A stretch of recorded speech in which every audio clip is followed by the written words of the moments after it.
Speaking of Elon Musk's epic meme team, one of the guys just got canned for being outed as a Nazi. And no, his name is not Elon Musk.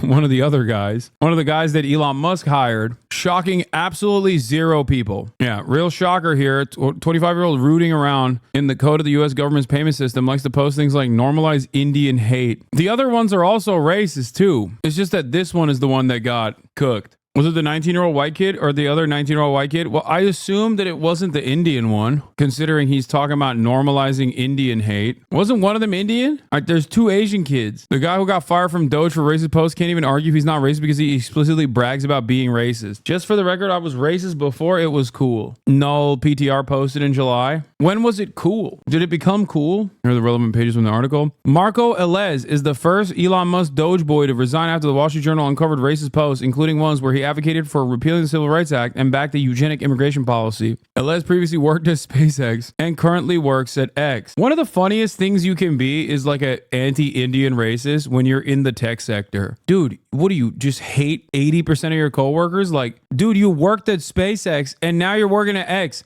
Virtually everyone around you is either a first-generation immigrant or Asian. What are we doing here? That's exactly what it looks like in tech, to be honest. 25-year-old employee Marco Elez resigned Thursday after the Wall Street Journal asked the White House about his connections to the account. The deleted profile associated with Elez, who was embedded in the Treasury Department to carry out efficiency measures, advocated repealing the Civil Rights Act and backed the eugenic immigration policy in the weeks before President Trump was inaugurated. He was popping off right before he got this new job, too. You could not pay me to marry outside of my ethnicity, the account wrote on X in September. According to a Wall Street Journal review of the archive post, normalize Indian hate, the account wrote the same month, in reference to a post noting the prevalence of people from India in Silicon Valley. Null pointer, a misspelling of a keyword in the C++ programming language, was deleted in December, but hundreds of brash, sometimes sophomoric posts have been archived. The user appeared to have a special dislike for Indian software engineers. 99% of Indian H-1Bs, oh, that's why he had to resign. That's the real reason. 99% of Indian H-1Bs will be replaced by slightly smarter LLMs. They're going back. Don't worry, guys. The user posted in December. Just for the record, I was racist before it was cool. Null pointer posted in July. In June, the user weighed on the conflict in the Middle East, offering some sympathy for Israel, but also posting, I would not mind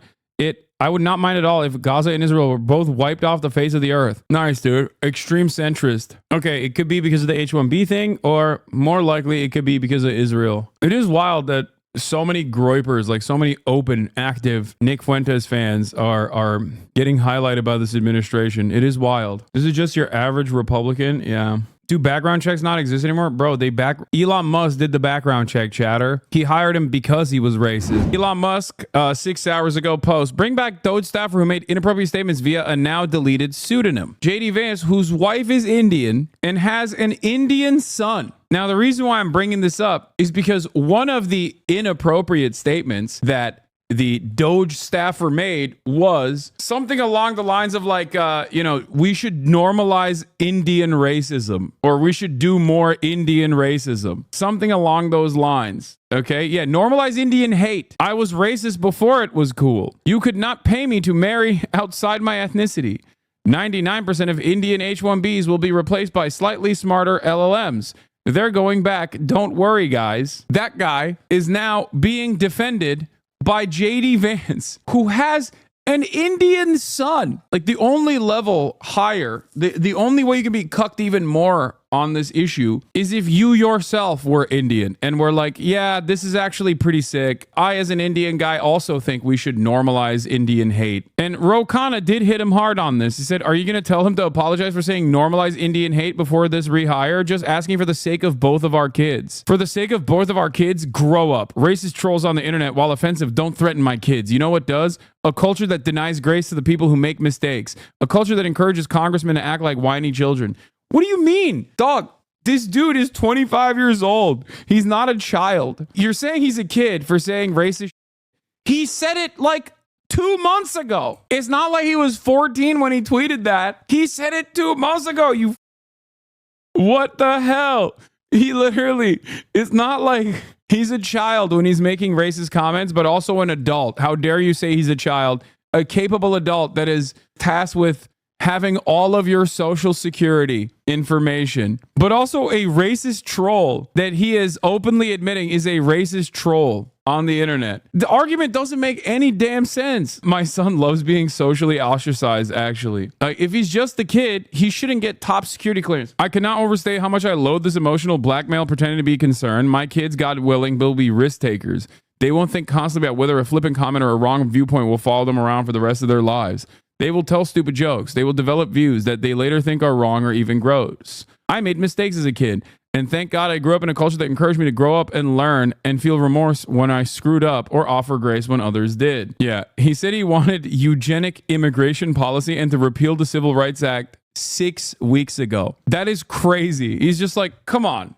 He's got a lot of growing up to do, but also he's grown up enough that he should command the Treasury Department. He should have control over the Treasury in its entirety. He's grown up. But also, he has a lot of growing up to do in terms of his racist trolling. I don't worry about my kids making mistakes or developing views that they later regret. Like, this kind of trolling old comments is incredibly stupid and unproductive when it's 10 years old, or when it's someone who said it when they were like 15. But if you're talking about someone who wrote these takes, who is now going to be in the federal government, who wrote these takes 2 weeks ago as a 25-year-old, or 2 months ago as a 25-year-old, then what are we talking about? Like, he just said it. How can you combine a reasonable position about like influencers or whatever who have changed and who have grown from their past positions with something that is happening right now? It's so crazy. The next step here is basically when someone says like, oh, I think black people should be removed from all positions of power, right, in the federal government because that's DEI yesterday. And then people go, hey, maybe this guy who is very clearly a white supremacist shouldn't be in office.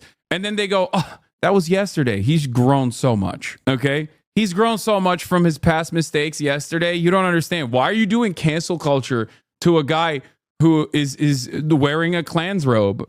Excuse me. We all make mistakes. Nobody's nerfing. Why is the vice president airing beef on Twitter? Because that's just how it is nowadays. They'll grow up to be a U.S. congressman who engages in emotional blackmail. They'll grow up to be a U.S. congressman who engages in emotional blackmail over a kid's social media post. You disgust me. A kid?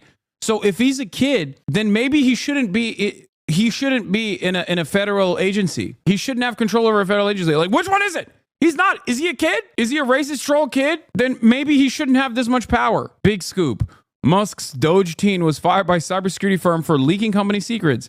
Edward Korestein posted online that he had retained access to the firm's servers. Now he has access to sensitive government information. Elon Musk about to be like, this is illegal to report on. Mr. President, a second controversy from Elon Musk's Doge team has hit the towers, okay? Edward Korestein posted online that he had retained access to the firm's servers.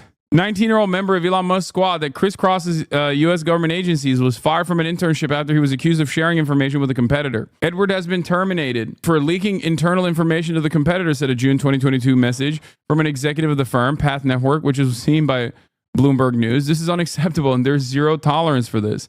A spokesperson for the Arizona-based hosting and data security firm said Thursday, I can confirm that Edward Korestein's brief contract was terminated after a conclusion of an internal investigation into leaking of proprietary company information that coincided with his tenure. Afterward, Korestein wrote that he'd retained access to the cybersecurity company's computers, though he said he hadn't taken advantage of it. I had access to every single machine, he wrote on Discord in late 2022, weeks after he was dismissed from Path Network, according to messages seen by Bloomberg.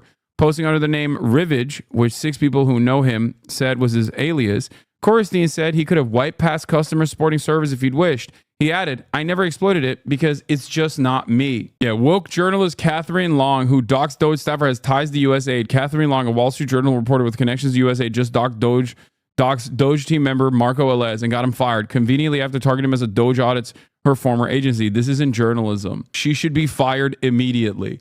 First of all, doxing is revealing private information about random citizens, okay, about private citizens. Journalists that are uncovering the names of government employees is not doxing, it's just reporting. And also mentioning their past behavior that is from the not so distant past, such as 2 months ago. What are we doing here? This is a public servant. Do you want public servants? I mean, I guess I don't want to hear the answer to that question. I was about to say, do you want public servants to have like overt openly racist attitudes? And the answer for Elon Musk and the right wing is yes, absolutely. They do want that, yes. And it's wild because we're talking about someone who is tasked with regulating, controlling sensitive information, and is going to have a lot of control over federal regulatory agencies in general. Whereas Elon Musk's favorite account on his neo-Nazi website, Twitter,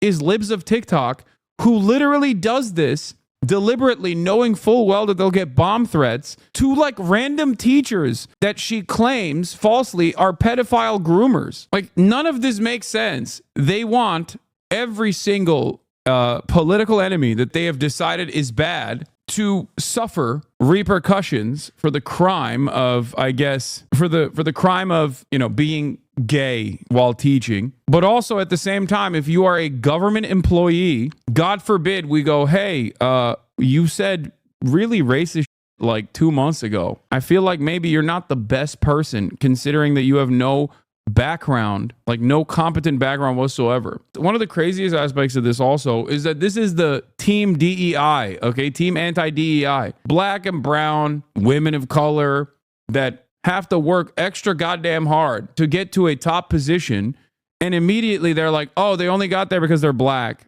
Or they only got there because they're brown. Meanwhile, the anti-DEI team is hiring 19-year-olds with broccoli haircuts with no competence whatsoever. Like, what the f*** are we doing? We want the most competent people to be tasked with this job. That's why we hired this 19-year-old white kid who apparently in the past was fired from his internship for leaking proprietary information. His comments made in a Discord server focused on another competitor company worried executives of Path Network who believed there was no legitimate reason for a former employee to access their machines, according to a person familiar with the incident. The person asked not to be named, citing the sensitivity of the matter. Several of Korstein's online peers and former coworkers said they were surprised that the teenage friend they knew has been brought into one of the most high-profile teams in the Trump administration. His 2022 dismissal and the circumstances surrounding it add to questions about how he arrived in his new job with Musk's Department of Government Efficiency and how he'll handle sensitive government information that comes with it. Great stuff overall. Giving Elon Musk's goon squad access to systems that control payments to Social Security, Medicare, Medicaid, and other key federal programs is a national security nightmare, said Senator Ron Wyden, an Oregon Democrat and a member of the Senate Intelligence Committee. Every hour, new disturbing details emerge to prove that these guys have no business anywhere close to sensitive information or critical networks. Yeah. We hate DEI. That's why we hired Pete Hegseth. That's why we appointed Pete Hegseth to lead the second largest hiring body in the United States of America. Even though his past experience is being the weekend host of Fox and Friends. Like, think about DEI hires in terms of like the previous head of the DOD. That's DEI, okay? Why is that DEI? Well, you know why. You know why he's DEI, okay? Pete Hegseth, on the other hand, not DEI. I wonder if DEI has anything to do with the actual competence demonstrated or the background of the individual at all. Just like everything else, DEI is, lo and behold, shocking to absolutely no one, at least in this community. DEI just means like they want to do what they think DEI is, but for white people. It's not merit-based at all, unless the only merit you care about is being white. Or being racist, really. Or being a troll. Which is interesting because that's kind of the reason why affirmative action and DEI was implemented to begin with. Because in the history of the United States, when you think about it, the only group of people that have ever actually been DEI recipients are white people. You know, at a time when black people and brown people were, and there's still remnants of this, obviously, but at a time when black people were not allowed to get these jobs, or women were not allowed to get these jobs at all. And it had nothing to do with merit and everything to do with the color of your skin. There's never been a moment in American history where people were like, oh, are you black? Okay, you're hired. There have, however, been a lot of moments in American history where someone simply gets hired because they are not black or not a woman. Seems to me like that's what people are trying to go back to desperately. But in any case, the other racist Doge guy is restored. His position is restored, so fear not. This is the other one. This is the broccoli cut one. That's a separate Doge guy. He was fired by a cybersecurity firm for leaking company secrets. And the other Doge guy is now reinstated. Elon said it's criminal for the reporter to be a reporter. What the hell? Certainly improper, possibly criminal. Catherine Long, the journalist of the hit piece that got a Doge employee to resign for Spicy Post is a USAID employee. How is this not a conflict of interest? Yeah. Another example of white people DEI, or, hiring a white person, not based off of merit, but simply because they did some racist, is Daniel Penny being hired by Andreessen Horowitz. Literally no experience whatsoever, with the exception of being a high profile guy who went through the court system after murdering with his bare hands a black homeless person on a New York City subway. And now he's got a job at Andreessen Horowitz. I wonder why he got hired there. The irony here, of course, is Elon Musk talking about a conflict of interest being possibly criminal, when now he is, for the price of $256 million, he is now in charge of every single government regulatory agency that has either active court cases against many of the companies that he owns, all of them, or have prosecuted him in the past for impropriety. I don't understand how this is a conflict of interest when a journalist is doing journalism. I've noticed that Elon is now saying everything he does not like is criminal. I know. It's definitely a little scary that Elon Musk gets to say things that he does not like are criminal now, especially when, he does have a tremendous amount of influence over the current administration. He already got the Department of Justice to respond by saying that they would actively prosecute people that mention the names of the Doge employees in general. Don't know if they're following up on that, but just something to consider as Elon Musk escalates